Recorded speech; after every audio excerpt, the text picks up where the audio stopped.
तो दोनों का भला इसलिए होगा बिकॉज मैं मुक्त हो पाऊंगा आपको सिखा के, और मैं कुछ एडवांस सिखा पाऊंगा, और आप मुक्त हो पाओगे कि आपको कुछ आ जाएगा। क्योंकि फाउंडेशन कोर्स का क्वेश्चन पूछने तो फाउंडेशन कोर्स में जाओ, वो सिखाया ना, 45 क्लासेस है वो, 45-40 क्लास प्रेडिक्टिव कोर्स का है। और तुम आगे अगर आके मुझसे ये पूछोगे कि वहाँ पे अगर प्लानट नहीं है तो मैं क्या करूँ, तो मेरा ना असल में दिल करता है कि अगर को वो व्यक्ति सामने होता तो मैं उसको बहुत पीटता कि तुम गलत कोर्स में हो। ठीक है, ये क्वेश्चन इस क्लास का है ही नहीं, ये तो सारे प्रैक्टिसिंग एस्ट्रोलॉजर्स के लिए है। मैं तो बूट कैंप में भी प्रैक्टिसिंग एस्ट्रोलॉजर्स को बुलाता हूँ। तो मेरे को बोलने देना। और कई बार ना हम मंदिर जाते हैं ना, भगवान बहुत ताकतवर है, बहुत ज़्यादा ताकतवर, वो बोल सकते हैं, तो सारे सवालों का जवाब एक बारी में दे सकते हैं। पर होता क्या है कि ईश्वर ना आपको जवाब देते नहीं, या हमको जवाब देते नहीं। और मेरे को ये रियलाइज़ हुआ कि इंसान ना सुनने की स्थिति में नहीं होता, इसलिए ईश्वर उससे बोलता नहीं। जब वो सुनने की स्थिति में होता है तो अपने आप जवाब आ जाता है। मैंने ना इसी क्लास में, शायद नुपेंद्र होगा, नुपेंद्र को एक दिन खाना खाते वक्त बोला, एक काम कर पन्ना पहन लेना। और उसने मुझसे 2-3 क्वेश्चन पूछे। मैंने बोला तू पहन लेना, बस बात खत्म, तेरे को रिजल्ट से मतलब। जब वो उसके 6 महीने बाद मेरे को बोलता है, अच्छा मेरे को आज समझ में आया कि आपने मेरे को पन्ना क्यों बोला था। तो वो 6 महीने का जो गैप है ना, वो इसलिए आता है क्योंकि आप जब आप आत्म मंथन करते हैं, मेरा काम है आपको विचार देना, सिखाना, उसका बाद आपका काम है उसके ऊपर प्रैक्टिस करके लेकर आना। और over a period of time अगर आपकी बुद्धि शुद्ध रही, अगर आपने वो रिचुअल्स और वो जो लाइफस्टाइल मैंने आपको बताया वो फॉलो किया, वो सब चीज़ें आपकी समझ में ऑटोमेटिकली आ जाएंगी। क्योंकि वो प्रोसेस है ना, कि डेली मंदिर जाना है, पूजा करनी है, नॉनवेज छोड़ना है, डेली सुबह उठना है, डिसिप्लिन से रहना है, खाने में डिसिप्लिन चाहिए, बोलने में डिसिप्लिन चाहिए, वो सारी चीज़ें करते जाओगे, ऑटोमेटिकली लाइफ के अंदर एनर्जी आती जाएगी, आप आगे बढ़ते जाओगे, समझ में आता जाएगा। नहीं करोगे तो पता है क्या, बीपीएचएस तो सबके पास एक है, समझ में आने का तरीका बहुत डिफरेंट है सबके। आप क्या समझ पाते हो, मेरा काम है आपको अपनी ऊर्जा से विचार देना। ठीक है, तो पहला विचार चलते हैं आज। और मेरे पास आज 4 टॉपिक्स हैं, 4 टेक्निक्स हैं, बेसिकली बहुत बड़ी बड़ी, और मेरे को ये चारों टेक्निक्स आज सिखा के जाना है। तो पहला टेक्निक पे चलते हैं। तो कैसे देखते हैं कि शादी नहीं होगा, राशि चार्ट में कैसे देखते हैं कि शादी नहीं होगा, बहुत क्लियर कट कॉम्बिनेशन है। और इसके अंदर ना ज़्यादा मेहनत है नहीं, क्योंकि पहला चीज़ ना हमेशा राशि है। राशि मतलब ग्रहों का वो पोजीशन जब आप पैदा हुए, और वो उसको आप बदल नहीं पाओगे। नवांश देखने से पहले राशि मास्टर होना चाहिए। और राशि में ये देखने का तरीका कि शादी नहीं होगी, और या होगी तो बहुत खराब होगी या बहुत अच्छी होगी, हम दोनों तरीके की शादियां देखने वाले हैं। और इसका ना 7वें घर से लेना देना तो होगा पर बहुत बाद में जाके। तो आपको जो मैं सिखाने जा रहा हूँ आज, एक लाइन में या 2 लाइन्स में या 5 लाइन्स में, वो बेसिकली सारी किताबों का निचोड़ है, जो अलग अलग श्लोक के अंदर अलग अलग कॉम्बिनेशन दिए जाते हैं ना, कि ये कॉम्बिनेशन हो तो शादी ऐसा होता है, ये कॉम्बिनेशन हो तो शादी अच्छा होता है, बुरा होता है, ये उसका बेसिक निचोड़ है। जिस तरीके से मैंने एक 2 बार बताया भी कि नवांश के लगन में बुध केतु या शनि हो, या तीनों का कॉम्बिनेशन आ जाए, शादी नहीं होता। वो एक लाइन लाने का जो प्रक्रिया है ना, जब मैं बोलता हूँ ना नहीं होता, मतलब इट्स देयर 110% नहीं होता। वो मेरे को इसलिए पता है क्योंकि वो पूरे के पूरी किताब का निचोड़ है, एक लाइन। इसी तरीके से जो मैं आपको सिखा रहा हूँ, वो मैं आपको राशि से कुछ सिखाना चाहता हूँ, तो उसको बहुत ध्यान से सुनना। देखो, 3 ग्रह, तो क्या होता है, मैं दुनिया को कॉम्बिनेशन समझाता हूँ कि देखो, बिल क्लिंटन के चार्ट में लगन में, दशांश के लगन में सूर्य है। दुनिया बोलती है सर मेरा भी है, पर मैं तो बिल क्लिंटन नहीं बना। सही, बहुत सिंपल सी चीज़ है ना, उसका बहुत जेन्युइन क्वेश्चन है। अगर मेरे को अपने ऐसा कॉम्बिनेशन दिखाई दे, मतलब किसी का मेरे चार्ट का जैसा रेप्लिका कॉम्बिनेशन हो, और वो मेरे को दिखाई दे, तो नर्मदा बागरी में रिपीट नहीं करता, आपको टेंडेंसी रिकॉर्डिंग सुनो।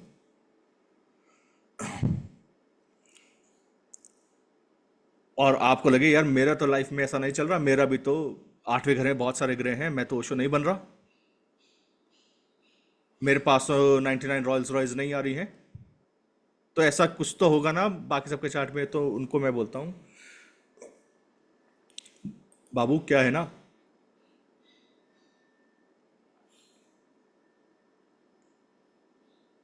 एक चीज होती है कि आपका ग्रह कितना ज्यादा अच्छा बैठा है। अब आपके पास आकाश के अंदर 30 डिग्री का स्पैन है। 30 डिग्री बहुत बड़ा स्पैन होता है, एक पाई के स्लाइस जितना, जितना पिज्जा का स्लाइस होता है, पिज्जा के स्लाइस जितना एक आकाश का वो है। अब वो उस एरिया में एग्जैक्टली कहाँ बैठा है, कितना ताकतवर होकर बैठा है, बिल्कुल अगर वो मिडल ऑफ द स्लाइस में है तो समझ लीजिए बहुत ताकतवर है, क्योंकि वो पुष्कर नवांश भी होगा। वो पूरे शुक्र 28 डिग्री का हो चार्ट के अंदर, तो मतलब सारे डिविजनल चार्ट्स में एक्सॉल्टेड मिलता है, सारे डिविजनल चार्ट में एक्सॉल्टेड मिलेगा। तो षड वर्ग में मतलब 16 प्रकार के, षोडश वर्ग में 16 प्रकार के जो डिविजनल चार्ट्स हैं, उसमें प्लैनेट कितनी बार अपने ही साइन में, एक्सॉल्टेड साइन में, फ्रेंड साइन में, स्वराशि मूल त्रिकोण में बैठा है, इसको बोलते हैं विम्पर्स का बल। विम्पर्स का बल। जैसे कि सपोज कीजिए हिना लालवानी के चार्ट में हमें पता है जो लगन है ना वो हेम्ड है। हेम्ड मतलब दोनों तरफ मैलेफिक बैठे हैं हिना लालवानी के चार्ट में, है ना, देखो हमें शक्ल देख के भी पता है। और हिना के चार्ट में बीचों बीच लगन में सूर्य बैठ गया, अरे उच्च का होके बैठ गया, पर हिना बोले सर मेरा लाइफ तो उच्च के सूर्य जैसा दिखता नहीं। तो मैं उसको बोलूंगा बेटा 20 में से 16 चार्ट्स में से कितनी बार सूर्य 1 नंबर की राशि, 5 नंबर की राशि या 9 नंबर की राशि के अंदर जाके बैठा, वो जितनी बार ये सीक्वेंस रिपीट कर जाएगा ना उतना ज्यादा पावरफुल उसका सूर्य हो जाएगा। बिल क्लिंटन के चार्ट में 10 वर्ग में से 9 चार्ट में सूर्य या तो एग्जॉल्टेड है या ओन हाउस है, इसलिए वो बिल क्लिंटन है। तो कभी भी अपना जो ये नेक्स्ट लेवल है ना, ये पहला, ये इस टेक्निक का पहला लेवल सिखा रहा हूं, इसको बहुत ध्यान से सुनना, क्योंकि इसके बाद ना मैं सडनली आपको 1-2 लेवल और ऊपर लेके जाऊंगा। इतना टेक्निक समझ में आया? ठीक है। तो षड वर्ग के अंदर 5, अब इसको ना एक बार लिख लो अगर लिखना है तो। षड वर्ग के अंदर 6 प्रकार के डिविजनल चार्ट आते हैं। पहला है राशि, दूसरा है होरा, तीसरा है द्रेखना D3 जिसमें आपका कितना करज है, कितना आपका वो है, क्या बोलते हैं, बाहुबल है, वो सब समझ में आता है। चौथा है चतुरांशा। तो षड वर्ग के अंदर नंबर्स दिए गए है ना, पहला है राशि, दूसरा है होरा, तीसरा है द्रेखना, चौथा है चतुरांशा जिसके अंदर घर बनता है, आपके सुख सुविधाएं हैं, आप मानसिक शांति कितना लेके आएंगे। पांचवा है सप्तांशा, आपके बच्चे, आपके आगे वाली प्रोजनी, और छठा है नवांश।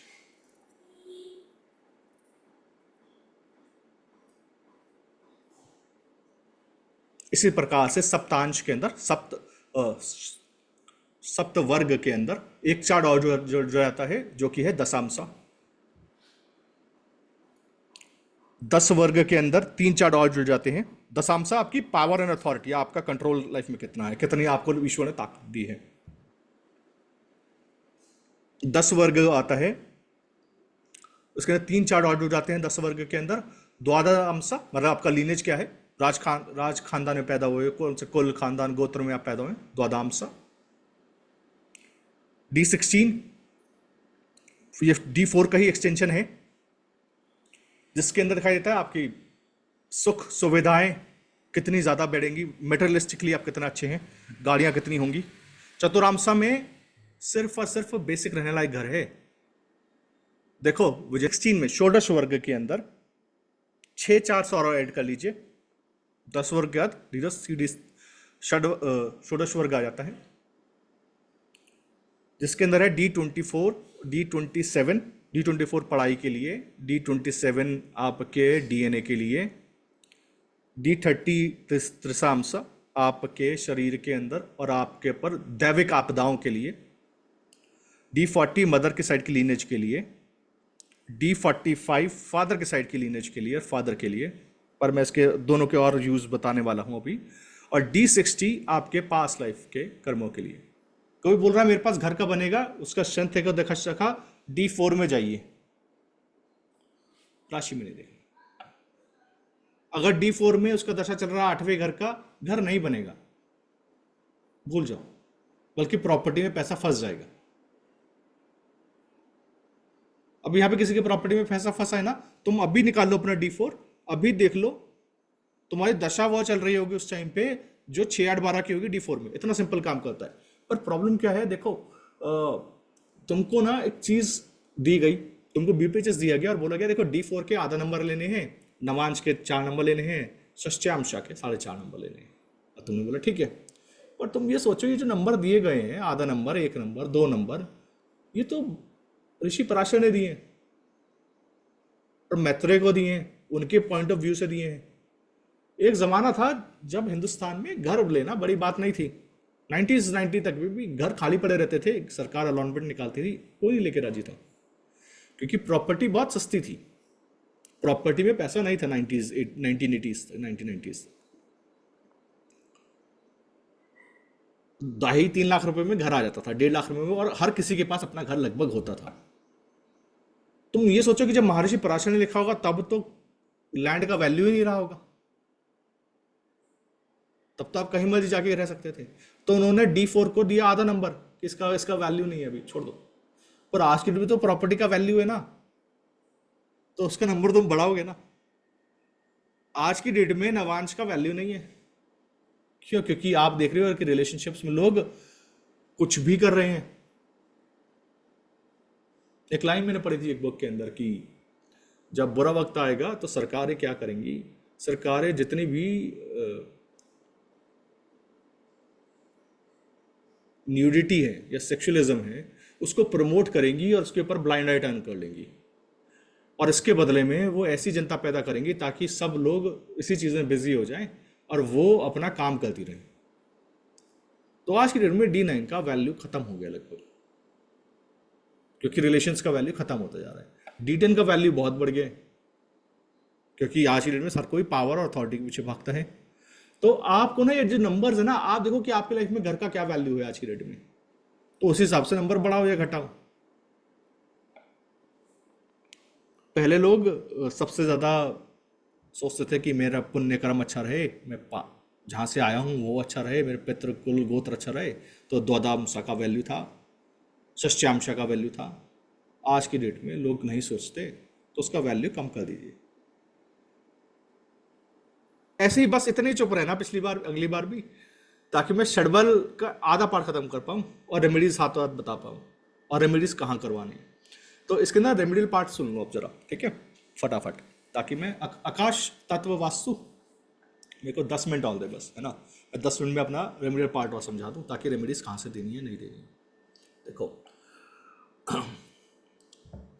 राशि चार्ट में ना रेमेडीज करवाई जा सकती है, बहुत ईजी है, क्योंकि रेमेडीज जो भी राशि चार्ट में करोगे ना, जो भी तुम लगन के लिए करोगे या चंद्रमा के लिए करोगे, जैसे चंद्रमा का बहुत सिंपल रेमेडी है, पानी पीना है। देखो बहुत सिंपल रेमेडी है ना, चंद्रमा जिस राशि में हो उस बर्तन में पानी पीना है, सिंपल है। देखो और भी सिंपल कर दिया तुम्हारे लिए, दुनिया बोलती है तांबे के लोटे में, अगर चंद्रमा मेष का हो या स्कॉर्पियो का हो, स्कॉर्पियो हो तो एंटीऑक्सीडेंट वाटर पीना है। देखो ये तो तुमको सिखाया है। और अगर चांदी के गिलास में पीना है तो चंद्रमा 4 नंबर का होना चाहिए या कर्क का होना चाहिए। सोने के भस्म वाला पानी पीना है, जिसको आजकल लोग गोल्डन वाटर बोलते हैं, हल्दी वाला पीना है, वो तुमको पता है गोल्डन वाटर कब पीना है।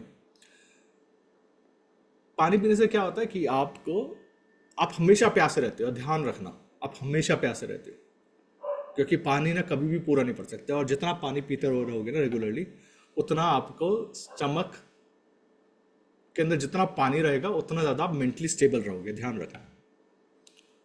स्पेशली अमावस और पूर्णिमा वाले दिन तो ज़रूर पीना चाहिए बहुत सारा पानी। पानी को अगर आप लोटे के थ्रू पी पाओ सुबह सुबह, बहुत अच्छा। ये अगर आप कर लोगे लगन पे, जो भी रेमेडी करोगे वो पूरी जिंदगी में असर डालेगी, क्योंकि उसका वाइब्रेशन डिविजनल चार्ट में जाएगा। और वो जो लाइफस्टाइल वाले रेमेडीज है ना, वो छोड़ने नहीं। क्योंकि तुम ये सोचो कि मैं स्पेसिफिक रेमेडी करूंगा, पर मैं जी डिविजनल राशि चार्ट का रेमेडी नहीं करूंगा। मैं अपना सुबह उठ के अपने आप को, अपना फिजिकल हाइजीन का ध्यान नहीं रखूंगा, मैं अपने रूम की साफ सफाई नहीं करूंगा, मैं मंदिर नहीं जाऊंगा, मैं दान पुण्य नहीं करूंगा, मैं अपने आप को इमोशनली क्लेंस नहीं करूंगा, डेली मैं आधा घंटा सोने से पहले म्यूजिक नहीं सुनूंगा। मैं बिल्कुल गवारों की तरह क्या करूंगा, मजदूर लोग जो होते हैं ना, वो क्या करते हैं, सुबह से लेकर शाम तक काम करते हैं और शाम को आके ऐसे ही गंदा सो जाते हैं। मैं बिल्कुल मलेच्छ बन के रहूंगा।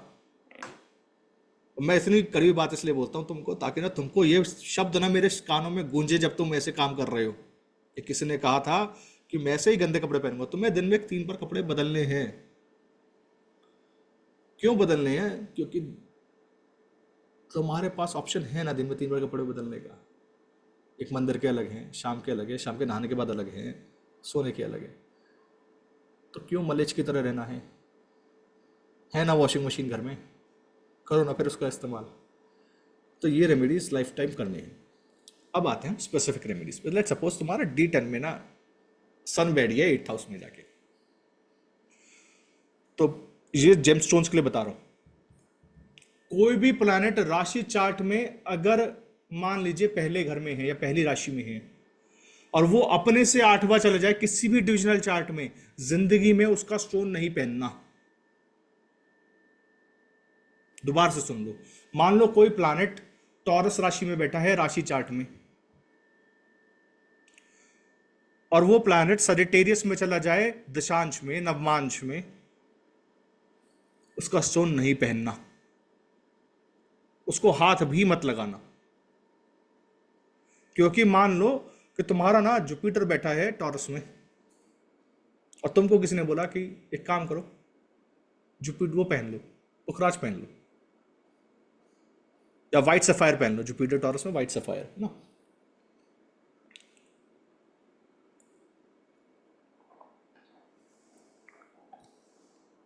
और जुपिटर बैठा है 8th हाउस में, नवांश में।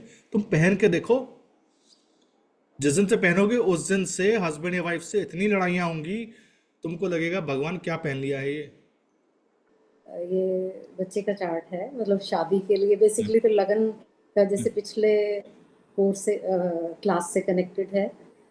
लगन इस पर टॉरस है, लगन लॉर्ड 9th हाउस में बैठा है, वीनस जो है 20 डिग्री के, बट उसके साथ और प्लैनेट्स भी हैं, सन एंड मार्स 15 एंड 14 डिग्री अच्छा जी। लेके बैठे हैं। और क्वेश्चन क्या इसका है? जो क्वेश्चन एक तो इसकी शादी से रिलेटेड है। नवांश के लगन में क्या है? नवांश के लगन में टॉरस है, टॉरस में मार्स बैठा है। अच्छा, शादी हो और जाएगा। शुक्र किधर है?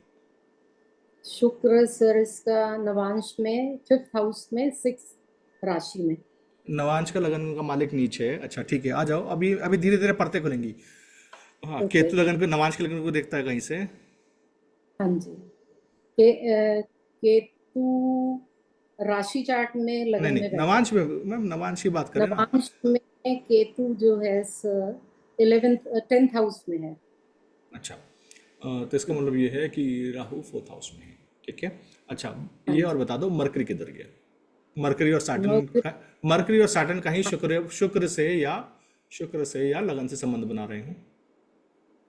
मर्क्यूरी 9th हाउस में है और सैटर्न 8th हाउस में बैठ गए।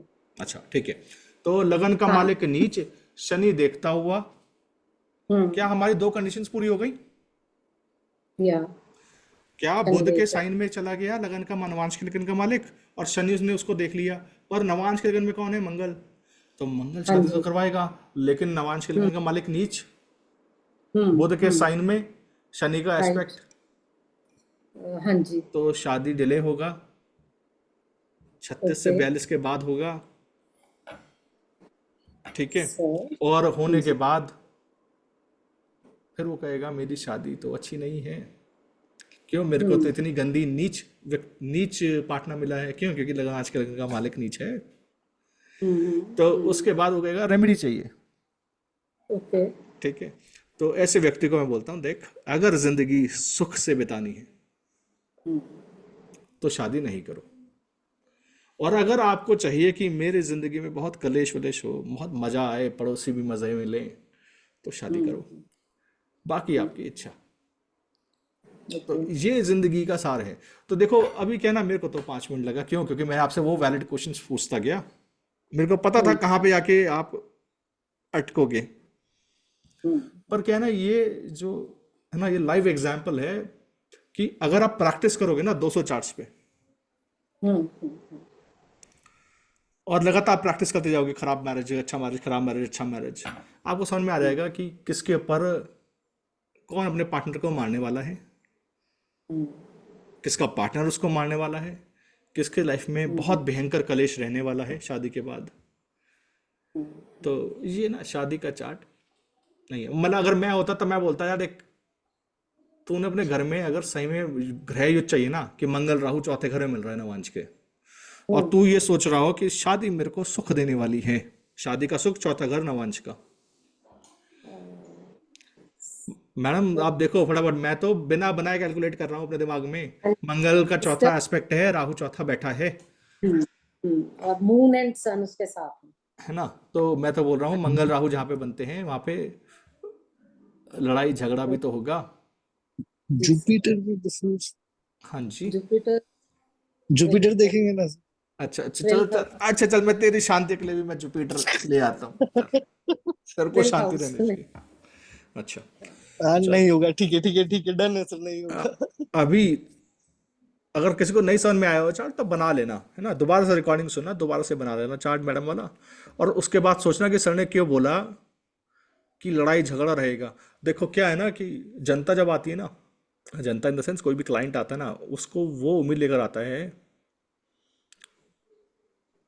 कि मेरे साथ ऐसा कैसे होगा, मेरे साथ तो ऐसा नहीं हो सकता। क्योंकि जो लेवल ऑफ एंटाइटलमेंट कुछ लोगों का होता है, स्पेशली बिग सिटीज के अंदर होता है, वो बहुत अलग लेवल का होता है, क्योंकि आज तक उनको ना किया नहीं गया होता। लेकिन जब कोई एस्ट्रोलॉजर ये बोल देता है ना, उनको ये बोलने के बजाय कि यार मत कर, नहीं मिलेगा, तो उनको दुख होता है। तो आप भले ही उनको मुक्त भी करने की कोशिश कर रहे होगे, वो मुक्त होना नहीं चाहते, वो अपने लिए दुख ढूंढ रहे होते हैं। तो उनको बोलना चाहिए, एक काम कर, फिर कर ले, जब तेरे को बहुत दुख होने लग जाए तो फिर मेरे पास वापस आ जाना, मैं तेरे से तब बात करूंगा। तो बहुत सिंपल है ना, और इसके अंदर कोई एरोगेंस नहीं है, ये प्रैक्टिस है। एरोगेंस है तो प्रैक्टिस भी तो है। तुमको एरोगेंस दिखाई देता है, तुमको मेरा दिन भर का मेहनत दिखाई नहीं देता कि मैंने कितना मेहनत करके वन लाइनर्स निकाले हैं, कितना मेहनत करके यहाँ तक लेकर आया हूँ, वो नहीं दिखाई देता। तुमको दिखाई देता है हर ज्योतिष को भगवान के ऊपर छोड़ना था। तेरे को भगवान के ऊपर छोड़ना था तो तू यहाँ पे क्यों आया था? फिर तेरे को जाना चाहिए था किसी बाबा बूबा के पास, कोई हवन ववन करवाने। हवन करो ना, अपने आत्मा को थान के लिए करो, अपने तो इच्छाओं के लिए नहीं। तो ये तो नहीं होगा मैम। स्टिल कोई हैं? शमी राय सिंघानी। मेघा, कैसे हो? जुपिटर 10। सर कैसे हैं आप? मैं बढ़िया। जुपिटर लगन में डेबिलेटेड है ना? हाँ सर, जुपिटर डेबिलेटेड लगन में है हम्म। और नाइन्थ लॉर्ड भी डेबिलेटेड है, लेकिन गुरु आप मिले हैं तब से सब कुछ अच्छा है सब ठीक है। चीज़ों के लिए। तो सर सवाल कुछ नहीं है, और क्लास के बाद ना आंसर्स ज़्यादा मिल गए हैं, सवाल कम होते चले जा रहे हैं। चलो अच्छी तो बात है। इसके लिए आपके बहुत बहुत थैंक यू। बस ये पूछना था कि अभी इस क्लास में सर आगे और क्या पढ़ाएंगे, या फिर क्यूए से थोड़ा सा डिस्टर्ब भी करते रहेंगे लोग? अच्छा ठीक है। तो मेरा आज का जो टॉपिक था मैंने तो अब पढ़ा दिया है, मेरे को अब षड बल पढ़ाना है। 6 टाइप्स ऑफ जी। स्ट्रेंथ, कि 6 प्रकार के बल क्या होते हैं आपके हाथों के अंदर, कि आपको जिंदगी में किसी और चीज़ की कमी ना पड़े। वो 6 प्रकार के स्ट्रेंथ का रेमेडी क्या होता है, 6 प्रकार के दुख दरिद्रताएं क्या होती हैं। तो जो हमारे अंदर जो स्ट्रेंथ हमारे पास नहीं है, वो हमारे पास दरिद्रता है। वो दरिद्रता कैसे कम की जा सकती है, जो मेरे को अगली बार पढ़ाना है। और अगर मैं अगली बार में खत्म कर पाया 3 घंटे में, 2.5-3 घंटे में, बहुत अच्छा। तो फिर उससे नेक्स्ट क्लास में फिर मैं भृगु साइकिल पढ़ा दूंगा एक। ठीक है। जी सर, अच्छा थैंक यू हाँ, सर। दूसरा चीज़, इस कोर्स के अंदर 4 या 5 ई बुक्स हैं आपके पास, शायद 4 ई बुक्स हैं। उसमें से एक कल अपलोड हो जाएगा, दूसरा भी अपलोड हो जाएगा, और दोनों के दोनों इसके होंगे। ये जो टेक्निक सिखाया ना आपको, इसका एग्जाम्पल चार्ट्स है बेसिकली, उसमें 50 एग्जाम्पल चार्ट्स हैं। तो आपको रेफरेंस वर्क कहीं चाहिए हो कि मैंने कम करवाए एग्जाम्पल चार्ट्स, तो उसमें जाइए, ई बुक देखिए और आपको मिल जाएगा। इसके साथ साथ एक बुक है जो कि golden rules of predictive astrology के, वो भी इसी कोर्स के अंदर आपको एज ए ई बुक मिल जाएगा। तो उसमें वो सारा जो रेफरेंस वर्क है वो आपके पास रहेगा हमेशा के लिए। और मेरा कोई प्लान नहीं वोरा जी कोई भी कोर्स रिपीट करने का, तो उसमें मत रहिए कि मैं कोई कोर्स रिपीट करने वाला हूँ, नहीं होगा। ठीक है।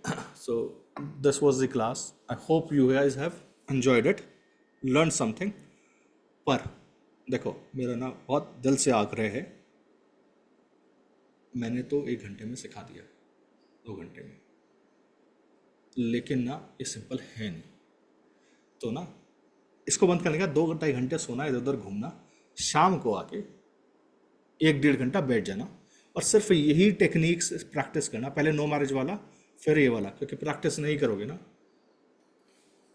इस सर के ऊपर से जाएगा। फिर तुम मेरे को ऐसा पूछोगे कि मेरा तो लगन में जुपिटर है पर मैं तो संत महात्मा नहीं हूँ दशांश में, उधर जुपिटर स्ट्रेंथ लेके बैठा हुआ है 20% का, और आप बोल रहे हो मैं जुपिटर से गुरु नहीं बन रहा।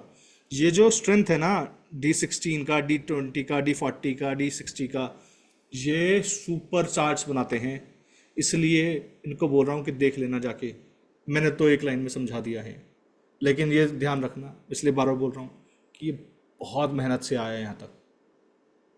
ये लॉस्ट साइंस है, इसको यहाँ तक लाने में ना बहुत ताकत लगी है। तो टाइम वेस्ट मत करना। जो वो वाला ज्योतिष है ना, वो छोड़ देना, जो पुराने वाला ज्योतिष था कि सूर्य उच्च का है, शनि उच्च का है, शशि योग बना हुआ है, अब आपकी ऐश होने वाली है। ऐसा नहीं होगा, क्योंकि अगर ग्रह में जान नहीं है ना तो वो फलित ही नहीं होगा, वो सिर्फ सपना में फलित होगा तुम्हारे। D16 में अगर एग्जॉल्टेड प्लांट मिलेगा ना, तुम देख लेना घर के अंदर हर एक गाड़ी होगी, हर एक गाड़ी।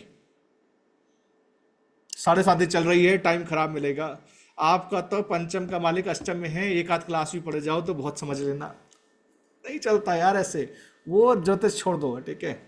तो अलग लेवल का ज्योतिष करना है। क्यों करना है? क्योंकि आज से 10 साल बाद, 20 साल बाद जब कोई डॉक्यूमेंट्स पढ़ रहा होगा ना, वो कहेगा कि यार एक ग्रुप तो था जो मेहनत कर रहा था, कोई तो था जो लगातार स्टैंडर्ड्स के बार रेस कर रहा था, कोई तो था जो उसके अंदर साइंस को अप्लाई कर रहा था। एक टेक्निकली डेटा साइंस में हम जा रहे हैं कि अब हम स्ट्रेंथ्स पे जा रहे हैं, rather than going with hocus focus कि ये होगा नहीं होगा। क्योंकि कल को कोई गवर्नमेंट आएगी और बोलेगी कि ज्योतिष को बैन कर दो, तो तब तो डेटा रहेगा ना कि देखो ये 1% चार्ट्स हैं, ये 1% चार्ट्स काम करते हैं हर बार। मैं इसलिए बहुत सीना ठोक के बोलता हूँ, देखो दशांश के लगन में केतु है ना, नहीं होता बिजनेस। क्यों बोलता हूँ ना सीना ठोक के? क्योंकि मैं ना 1000 चार्ट्स कर चुका हूँ, कम से कम 1000 चार्ट्स में कर चुका हूँ। इसलिए मेरे को ना इतना वो है, क्या बोलते हैं, कॉन्फिडेंस है कि नहीं होगा। दूसरा चीज, जब अपना चार्ट पता चल जाता है ना, अपने को सुकून आ जाता है। अच्छा बुरा जैसा भी है तुमको पता है, देख यार इससे पार नहीं होगा, अब आके सरेंडर करना है यहाँ पे। अपनी जिंदगी अच्छी हो जाती है और कुछ नहीं, जिस दिन अपने आप को सुकून आ जाता है। तो सबसे पहले अपने चार्ट में सुकून लेना कि मेरे को क्या मिल सकता है जिंदगी में। तुम्हारे दशांश के लगन का मालिक अगर राहु केतु से पीड़ित है, स्ट्रेंथ भी नहीं है बेचारे में, और तुम बोल रहे हो कि बस मेरी ये दशा आ जाए, मेरा ये स्टोन लग जाए, मैं ये कर लूं और उसके बाद देख मैं डायरेक्टली CEO जाना है, नहीं जाओगे बॉस, नहीं जाओगे, किसी हालत में नहीं होगा। तो वो सारी गलतफहमियां मिटती चली जाएंगी। ये ज्योतिष का नई जर्नी है, ये नया चढ़ाई है, और ये मत सोचना ये यहाँ पे एंड है, ये शुरुआत है। मेरे पास इतना है ना, मेरे को ये इसलिए पढ़ाना पड़ा क्योंकि मैं बोलने वाला था ये, मैं इसको यूज भी नहीं कर रहा आज की डेट में, मैं कुछ और यूज कर रहा हूँ। मैं तुमको ये दिखा रहा हूँ कि देखो तुमको ना यहाँ से ऊपर लेके जाना है, ठीक है? तो go ahead, practice, I will see you guys next time, bye bye. Sir एक लास्ट क्वेश्चन हाँ ठीक है, डांट खाएगा सर, ये उसे पूछ अगर ले।